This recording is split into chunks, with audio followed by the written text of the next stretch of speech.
ఆదియోగి అనగా మనకు గుర్తొచ్చేది తమిళనాడులోని కోయంబత్తూర్. కానీ ఇటీవల కాలంలో బెంగళూరు సమీపంలో ఉన్న చిక్కబల్లాపూర్ అనే గ్రామంలో మరో ఈషా ఫౌండేషన్ నిర్మించారు. ఈ ఈషా ఫౌండేషన్ బెంగళూరుకి 80 కిలోమీటర్స్ దూరంలో ఉన్న చిక్కబల్లాపూర్ అనే గ్రామానికి 7 కిలోమీటర్స్ దూరంలో ఉంటుంది. చుట్టూ పెద్ద పెద్ద కొండల మధ్య ఘాట్ రోడ్ వేసి అన్ని వెహికల్స్ వెళ్ళడానికి అవైలబుల్ గా ఏర్పాటు చేయడం జరిగింది. ఈ ఆదియోగిని దర్శించుకునే ముందు నాగమ్మ మంటపం ఉంటుంది.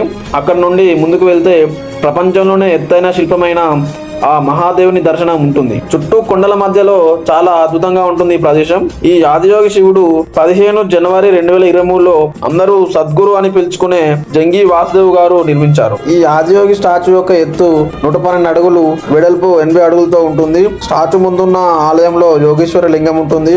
ఎదురుగా మహానంది విగ్రహం 21 అడుగులు ఉంటుంది. వన్ డే విజిటింగ్ కి మంచి ప్లేస్ ఇది. అందరూ వెళ్ళి దర్శించుకోండి. హర హర మహాదేవ్.